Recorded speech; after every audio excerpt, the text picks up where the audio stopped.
한국에서 선교 활동을 하신 오대원 선교사님이 계신데, 이분이 하신 말씀이 왜 한국 교회 교인들은 늘 울상을 하고 있는가, 늘 찡그리고 늘 마음속에 경직된 마음을 가지고 예배를 드리도 기도를 해도 마음에 기쁨이 없는가, 이런 얘기를 하니까 옆에 계신 목사님이 하면서 임국면으로 하신 말씀이, 목사님, 한국 교인들은요 주님의 십자가를 늘 명상하기 때문에 그런 것 같습니다. 그랬더니 이 목사님이, 아니 한국 교회는 주님의 십자가만 보고 부활은 보지 못했는가 보죠. 이런 얘기가 기억납니다. 여러분들 신앙생활이 뭡니까? 저는 오랫동안 목회를 오면서 중요한 것 하나가 뭐냐면은, 우리의 마음의 기쁨을 잃어버리는 것은 우리의 신앙생활을 옳게 한 것이 아니다. 가정에서나 교회에서나 어디서든지 간에 조그마한 일이 있으면 그것 때문에 마음이 우울하고, 그것 때문에 마음에 상처받고, 그것 때문에 하나님 나를 왜 부르셨습니까? 원망하고. 여러분들, 그런 사람이 믿음 있는 사람이라고 생각할 수 있나요? 저는 그렇게 생각하지 않아요. 믿음이라는 것은 내 마음에 여러 가지, 물론 믿음의 형태를 여러 가지로 우리가 나눌 수 있지만 중요한 것 중에 하나가 뭐냐면, 내 마음에 주님이 주신 기쁨을 늘 소유하고 있는가, 우리 자신들을 한번 점검해 볼 필요가 있습니다. 가정에서든 교회에서든. 세상에 사람이 살아가면서 힘든 일이 없을 리가 있습니까? 가정에서도 그렇고.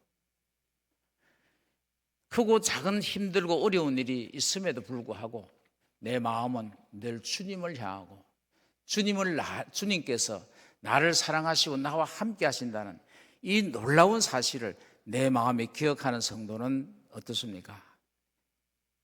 가정에서나 어디서든지 크고 작은 문제가 되지 않습니다. 주님, 이러한 일들을 통하여 나를 더 복된 길로, 주님이 원하는 길로 인도하실 줄 믿습니다. 나를 오늘날까지 인도하시는 하나님께서 영광된 길로 인도하실 줄 믿습니다. 그 믿음 가지면은 내 삶 속에 부딪히는 크고 작은 문제가 결코 문제가 되지 않는다. 여러분들, 주님이 주신 기쁨을 늘 향유하시기를 주의 이름으로 축복합니다. 기도를 많이 한다고 해서 믿음이 좋은 사람도 아니고, 짧게 한다고 해서 믿음 좋은 사람도 아니고, 또 찬송을 잘 부르거나 봉사를, 물론 그것도 우리의 신앙의 척도이겠지만 가장 중요한 것은 내 마음에 주님을 향한 어떤 마음을 가지고 있느냐. 어떤 경우에도 주님이 나를 부르셨다는 이 사실을 잊지 않는 사람은 절대로 기쁨을 상실하지 않습니다. 여러분들, 예수님을 믿으시면 이 믿음을 여러분들이 가졌어야 돼요. 어떤 환경 속에서도. 저는 젊었을 때 결혼을 해서 사실 이 신학을 할 마음이 원래부터 없었습니다. 어릴 때에는 가지고 있었는데 자라면서 내가 목사의 제목이 아니더라고, 아무리 생각해도. 그래서 친구한테, 니는 똑똑하고 말도 잘하고 여러 가지 잘하는 게 많으니까 니는 목사를 하고 난 장로가 돼서 너 열심히 도울게. 서로 약속하고 결혼을 하고 살아왔습니다. 그런데 아이를 낳아서 기르면서 모든 분들이 똑같은 생각을 가지고 있겠지만 부모의 마음은 똑같잖아요. 우리 아이 정말 잘 키워야 되겠다, 그런 마음을 가지고 있습니다. 그런데 아이를 낳아서 기르면서 돌이 지나기 전에 저는 그런 생각을 버렸어요. 왜? 우는 아이를 저는 달래지를 못했습니다. 밤중에 일어나서 우는 그 아이가 그냥 절규하는데, 이 아이를 부둥켜 안고 아무리 달래도 이 아이를 달랠 길이 없어. 저는 그런 가운데에서 하나님 앞에 고개 숙여서 기도했습니다. 하나님, 이 자식 주님의 뜻대로 키우겠습니다. 우는 아이 하나 달랠 수 없는 부모가, 부모의 자격도 없고 내가 이 자식을 어떻게 하겠다는 말입니까? 하나님, 이 자녀들을 주님 앞에 맡겨드립니다. 하나님께서 이 자녀들의 인생을 책임져 주십시오. 저는 그때부터 자녀에 대한 내 의지를 다 버렸습니다. 하나님이 원하시고 하나님이 기뻐하시는 일이라면 나는 그렇게 키우려고 결단했습니다. 그런데 사실 그게 어려워요.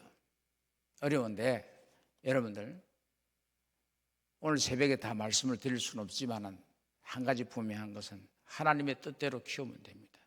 어떤 친구가 그러더라고요. 야, 저 목사, 아이들 그 주일날 공부하려고 하던 그냥 내버려둬라. 나중에 어떤 원망을 들으려고 주일날 그렇게 지키라고 야단치느냐.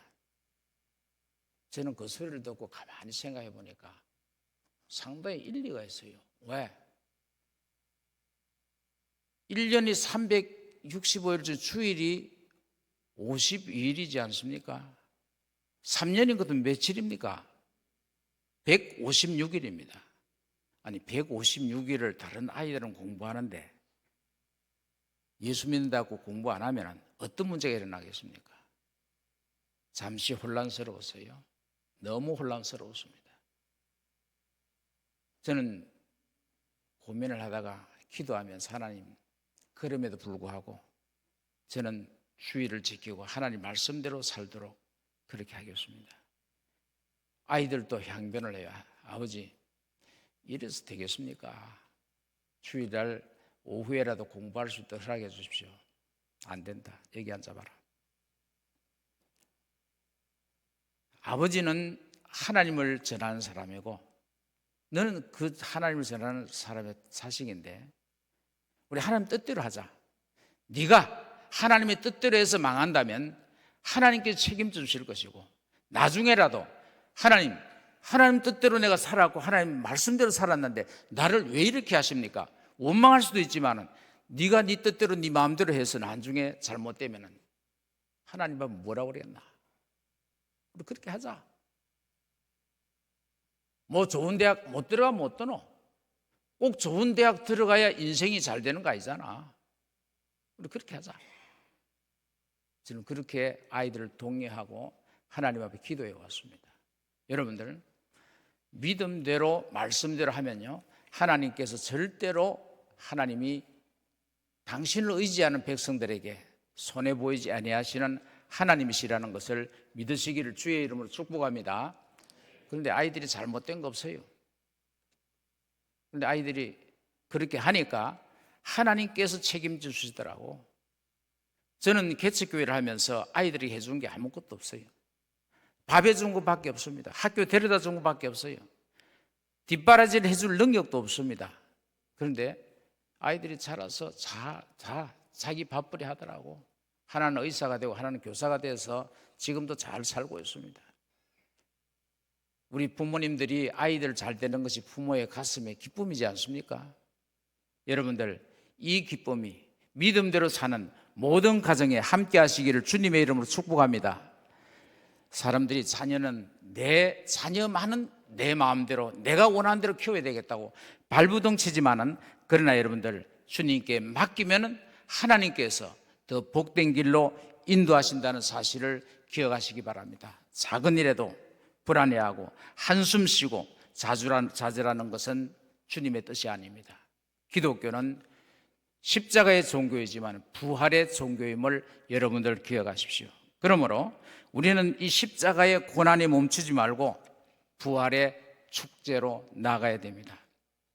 한국교회 역사를 돌이켜보면 일제 신사 참배와 많은 성도들과 주의 종들이 얼마나 많은 고초를 겪었는지 우리는 기억합니다.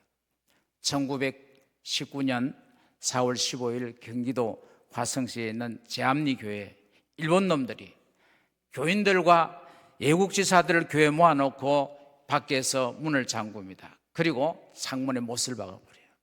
돌아가면서 기름을 뿌리고 불을 질렀습니다. 불구덩이에서 뛰쳐나오는 저들을 향해서 총을 난사합니다. 해방 이후에 여러분들 이 땅에서 공산당에 의해서 고초당하고 힘든 삶을 살아갔던 것 우리 잊으시면 안 됩니다. 이러한 대한민국의 역사는 역동적인 소용돌이 속에서 우리 신앙이 굳어져 왔어요.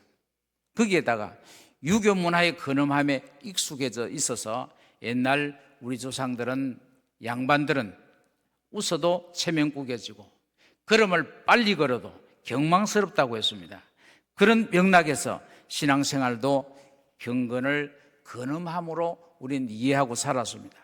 옛날 교회는 피아노도 치지 말아라 한 적도 있었어요. 그리고 지금도 교회 안에서 박수 치면 안 된다는 교회도 있습니다. 드럼은 치지 말아라, 기타도 치지 말아라, 뭐는 하고 뭐는 해서는 안 되고. 여러분들, 사실 교회 본질이 그게 아닙니다. 교회 본질이 뭡니까? 기독교의 본질은 기쁨입니다. 구원의 기쁨, 은혜의 기쁨, 사랑의 기쁨, 축복의 기쁨, 승리의 기쁨, 영생의 기쁨, 이것이 바로 신앙의 본질이라는 것을 성경은 우리에게 말씀하고 있습니다. 그러므로 우리 신앙은 예배를 통해서 감사와 기쁨의 이유를 깨닫고 축제로 나아가는 삶이어야 된다는 것을 성경은 우리에게 말씀하고 있습니다. 교회에 앉아있는 성도들이 성스러움의 표현은 근엄함이 아니라 기쁨이어야 된다는 것을 기억해야 됩니다. 거룩함의 본질은 엄숙함이 아니라 예배를 통해서 하나님의 임재의 신비함에 기쁨을 누리는 데 있다는 것을 성경은 우리에게 말씀하고 있습니다. 그런데 아직도 장로교인들은 기쁨보다는 근엄함이 경건의 본질처럼 생각하는 사람들이 많이 있습니다. 제레미 테일러는 기쁨을 상실한 채 살아가고 있는 현대인들에게 이렇게 경고합니다. 예배 시간을 통해서 은혜를 받고 눈물을 흘려도 내 마음에 갖고 온갖 부정적인 생각, 그 생각이 빠져나오지 못한다면 은혜 받고 기도했다는 그 의미는 없을 것이다. 여러분들, 고달픈 인생을 살다 보니 주님은 온데간데없고 인생의 무거운 짐만 짊어지고 한숨 쉬고 원망하면서 살아가는 것은 잘못된 성도들의 모습입니다. 엎드려 기도하는 것만 또 기도하는 것이 아닙니다. 우리의 생각도 기도예요. 그리고 우리의 바람도 기도입니다. 우리가 종일 주님과 상관없이 이 세상을 살아가다가 한 시간 나와서 기도하는 것이 진정한 기도일까요? 그런 의미에서 볼 때에 무엇보다 우리의 삶이 기도해야 한다는 사실을 여러분들이 잊으시면 안 됩니다. 고달프게 한숨 쉬며 살아가는 사람들에게 도무지 모르는 이런 성도들에게 우리 주님께서는, 그래, 네가 고달픈 인생을 살아가면서 그렇게 기쁨을 잃어버리고 내가 그렇게 원하는 그런 고달픈 인생을 살아간다면 네가 원한 대로 내가 해주마. 우리가 만약에 인생을 기뻐하며 감사하지 아니하면 하나님께서 우리 인생에 끔찍한 일을 주실지도 모른다는 사실을 여러분들이 기억하셔야 됩니다. 항상 짜증내고 찡그리는 삶을 사는 사람들에게 끔찍한 일이 일어날 수 있다는 사실을 기억하시기 바랍니다. 우리의 삶이 기도입니다. 그래서 성도의 삶에서 기쁨을 찾아야 돼요. 세계보건기구가 꼽은 현대인들의 가장 심각한 질환 중에 하나가 우울증이라고 그러죠. 최근에 우울증으로 시달리는 사람들이 엄청나게 늘어난다고 합니다. 우울증에 자주 빠지는 사람들이 암에 걸릴 확률이 2배가 넘는다고 합니다. 한동안 세계적인 베스트셀러로 읽혀졌던 탄쥐잉의 살아있는 동안 꼭 해야 할 49가지라는 책에서 위대한 업적을 남긴 사람들은 즐거움을 느낄 줄 안다, 아니 즐거움을 찾을 줄 안다는 이 얘기를 했습니다. 길거리에서 아이들이 웃는 작은 웃음소리에도 함께 반응하고, 우리 믿음의 형제들의 가정의 크고 작은 일에 함께 즐거움으로 동참할 수 있는 그런 기쁨을 주님께서 가지고 살아가기를 원합니다. 봄날 길가에 핀 예쁜 꽃을 바라보면서 아름다움을 느끼는 여유를 가지고 살아가기를 원합니다. 친구들과 차 한잔 나누면서 인생의 행복을 느끼면서 살아가기를 원해요. 온 가족이 함께 부딪히며 즐겁게 살아가는 것이 주님의 뜻입니다. 만약 함께 행복한 삶을 사는데 방해되는 요소가 있다면 우리는 과감하게 버리기를 주님께서 원하십니다.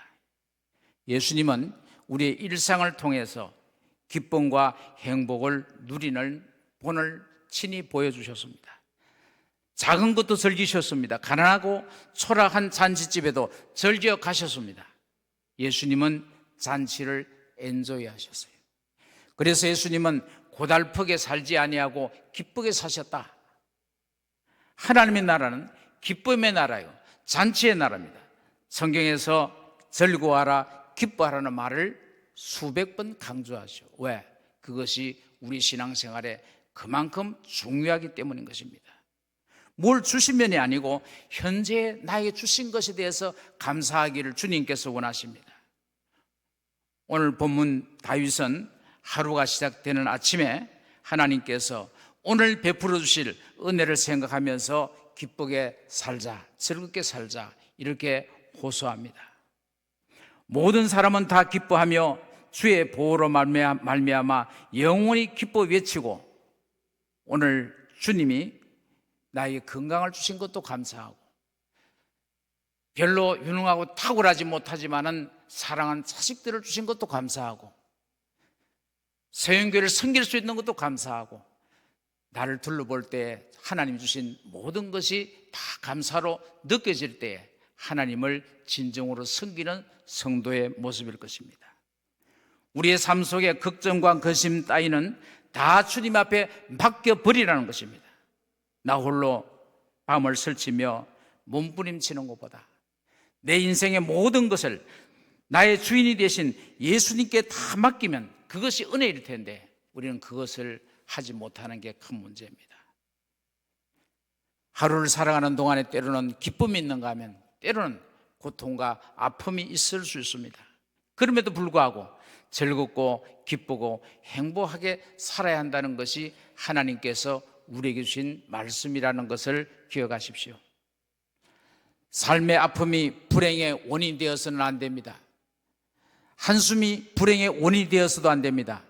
우리는 감히 하나님의 자녀가 될 자격이 없지 않습니까? 구원받을 자격도 없고. 여러분들이 여러분들의 모습을 한번 곰곰이 생각해 보십시오. 아무리 저녁마다 새벽마다 나와서 가슴 치면서 하나님 믿음대로 살겠습니다, 눈물 뿌리며 콧물 흘려도 며칠 못 가잖아요. 며칠 못 가잖아요. 아니, 며칠이 뭡니까?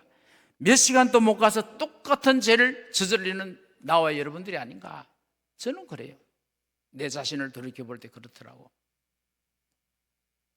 목사로서 양심이 거리끼는 일들이 있을 때 하나님 앞에 엎드립니다. 하나님, 제가 목사가 해도 되겠습니까? 하나님, 이제는 믿음대로 말씀대로 하나님만 바라보고 살겠습니다. 기도하고 또 기도해도 며칠이 못 가고 몇 시간 되지 못해서 또 내 생각은 여전히 눈물을 뿌리며 그렇게 가슴 아파했던 그 길을 향하고 있더라는 것을 저는 기억하지 않을 수 없습니다.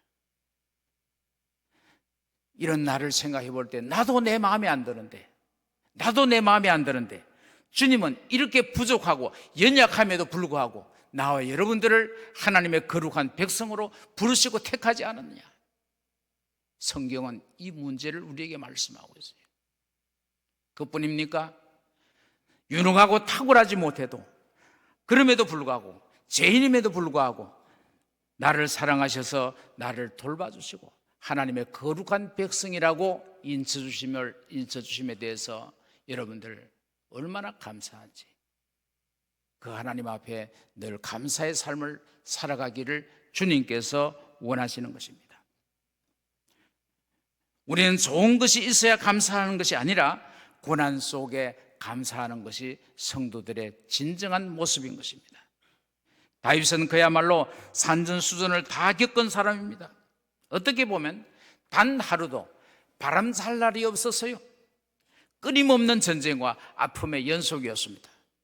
아들 압살롬은 아비를 죽이겠다고 군대를 이끌고 온 나라를 휘젓고 다니지 않나? 여러분들, 그거보다 가슴 아픈 일이 어디 있겠습니까? 그러나 그럼에도 불구하고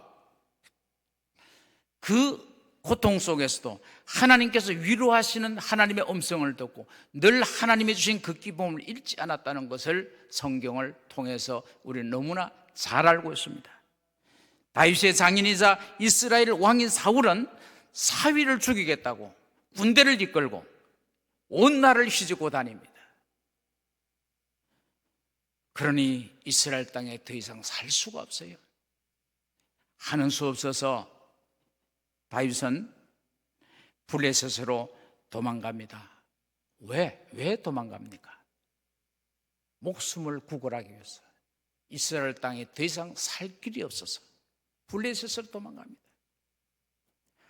블레셋에 도망가 보니까 거기서도 자기를 죽이려는 음모가 있었어요. 그래서 그 사실을 알고는 다윗은 드디어 미친 짓을 합니다. 침을 질질 흘리고 이상한 짓을 하죠.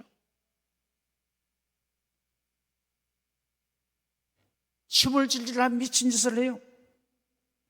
이렇게 어두운 현실 속에서도 다윗은 믿음을 잃지 않았던 것은 하나님께서 내 편이시고 하나님이 내 인생의 주관자이고 하나님이 나의 주인이라는 사실을 믿었기 때문이고, 더 나아가서 다윗은 늘 그 하나님을 찬송했습니다. 그는 외롭고 고독할수록 찬송으로 나아갔습니다. 찬송은 어둠의 영을 몰아내고 기쁨의 성령을 모셔드립니다.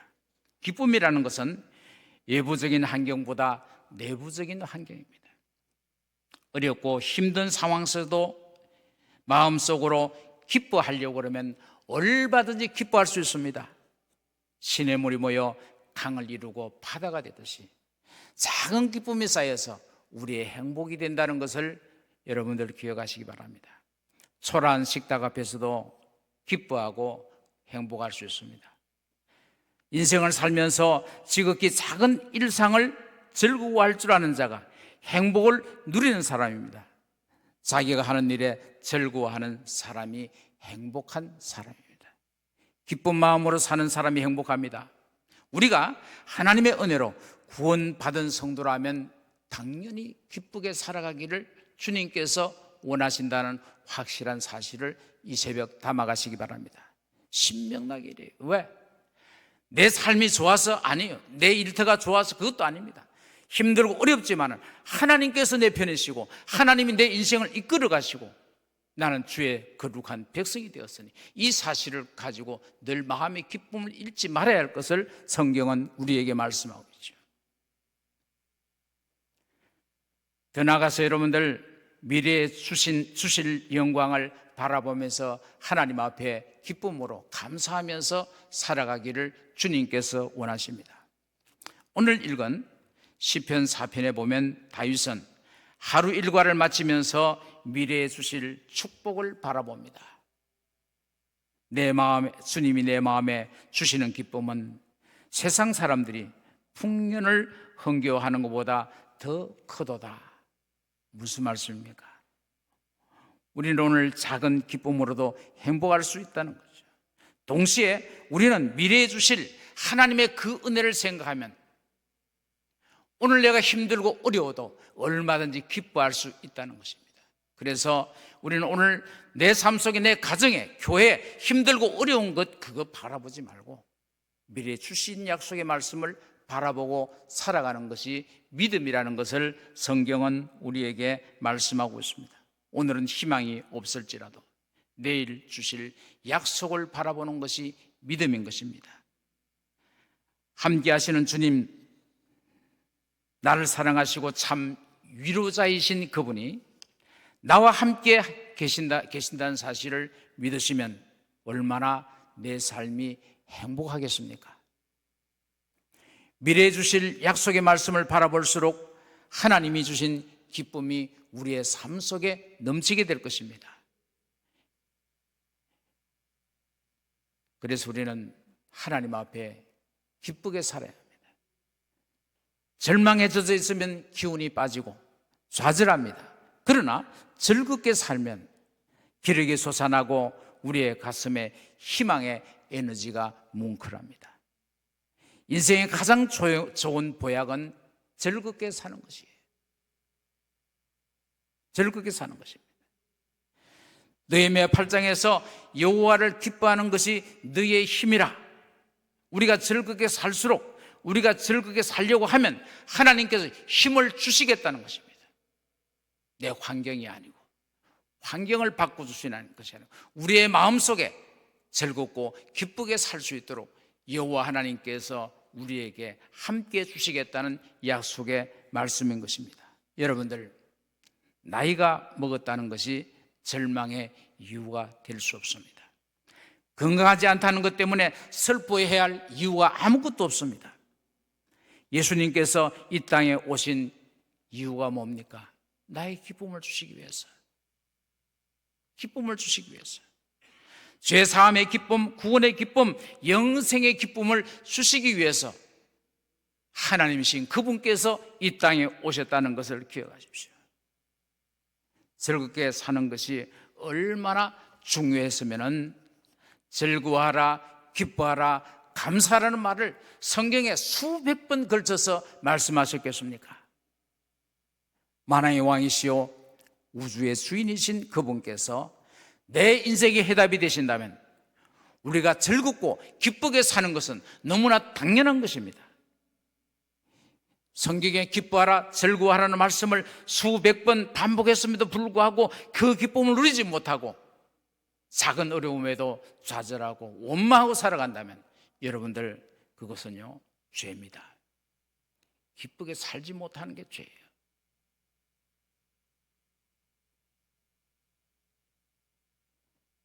교회 와서 찬송하고 기도하고 할렐루야 하면서 교회 문 밖에만 나가면은 세상의 모든 고통을 다 혼자 짊어진 것처럼 얼굴을 찡그리고 어깨가 쭉 늘어져 살아갑니다.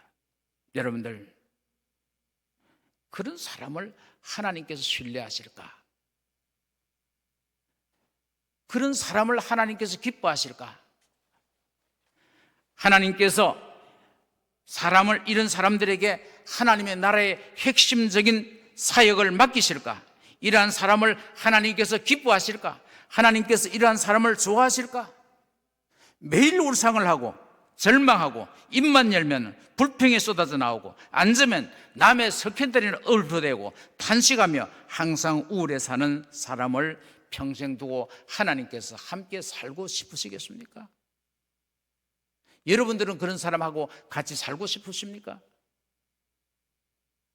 우리 하나님께서요 그런 사람 싫어해요. 굉장히 싫어합니다. 왜? 하나님은 영원히 우리와 함께 살잖아요. 영원히 함께 살 사람들이 하나님 말씀을 붙들고 하나님 의지하고 하나님이 하라는 말씀에 아멘하고 기뻐하고 즐거워하며 주님을 바라보는 그런 성도들과 함께 영원히 함께 살기를 원하십니다. 오늘 우리의 삶도 힘들 것입니다. 어제 있었던 일들이 오늘도 반복될 것입니다. 여러 가지 힘들고 어려운 여러 가지 환경이 있지만은 그럼에도 불구하고 오늘 주신 말씀을 바라보고 주님을 바라보고 약속의 말씀을 바라보고 여러분들 기뻐하십시오. 감사하시기 바랍니다.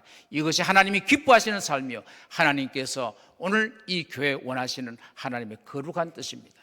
믿음으로 승리하시기를 주님의 이름으로 축복합니다. 아멘.